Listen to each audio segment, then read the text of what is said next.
Oh, I didn't expect my eldest and second brothers to be here as well. Just as Julius was about to offer incense to the deceased, he spotted Leonhart and Lancelot inside the mourning hall.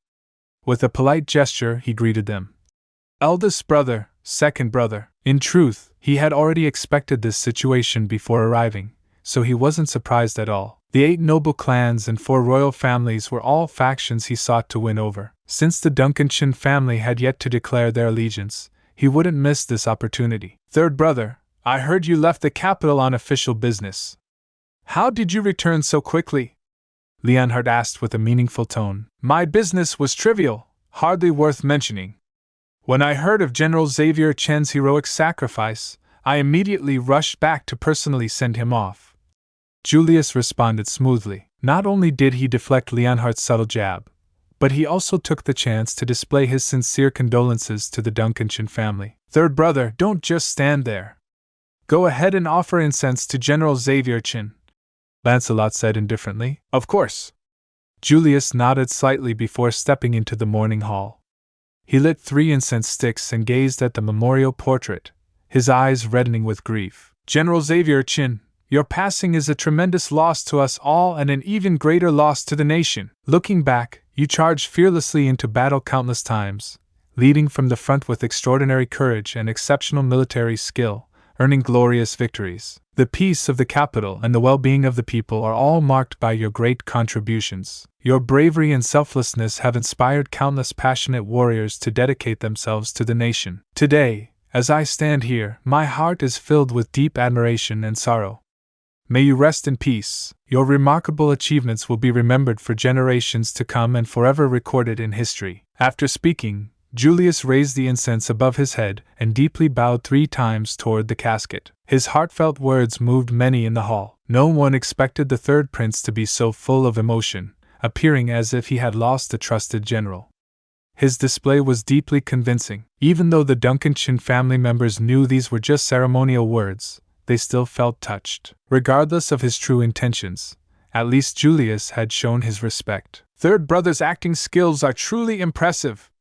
Pulling off such a move really put us both to shame, Leonhart muttered with a slight frown. It was said that comparison breeds discontent.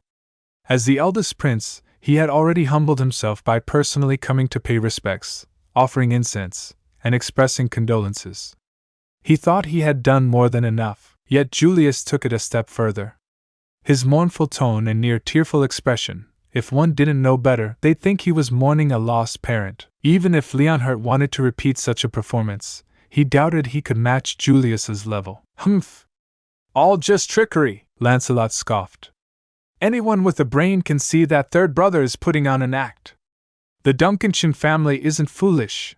They know these are just empty words. Second brother, there's a saying, flattery may be obvious, but it's still pleasant to hear. Even if they know it's just an act, even if they know the words are superficial, they still appreciate hearing them.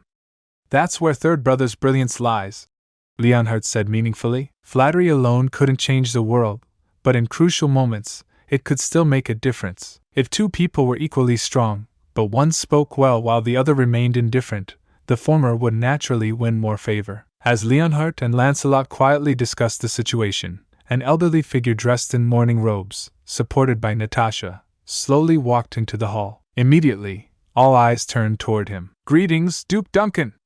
Everyone bowed respectfully. The 3 princes were no exception, offering their junior respects with proper decorum. In court, they were princes, but here, they were mourners paying their respects to the deceased. Thank you all for coming to send off my son. I am truly grateful, Duke Duncan said, clasping his hands together, his voice hoarse with grief. Duke Duncan, your words are too kind. General Xavier Chen gave his life for the country. It is only right that we come to honor him. If the Duncanshire family faces any difficulties in the future, I, Julius, will do everything in my power to help.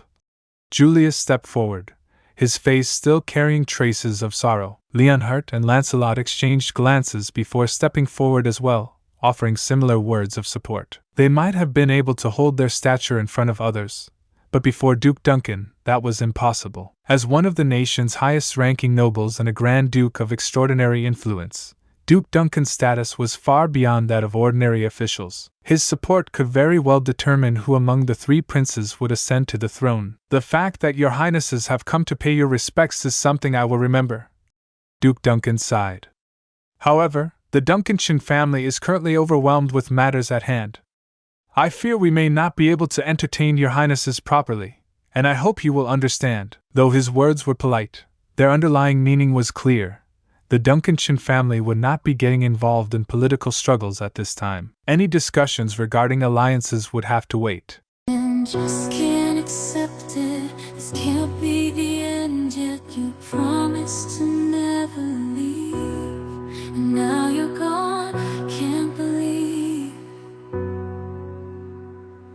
I can feel the world slipping away as you slowly fade from my everyday.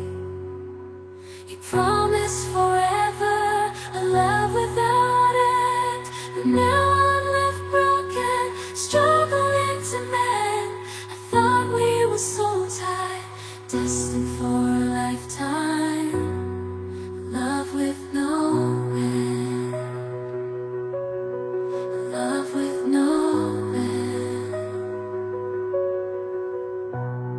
Staying in my imagination, memorizing the past time, the secrets, the love, the care. Now they're echoes in the air. I still see your face in every place, feel your warmth, your gentle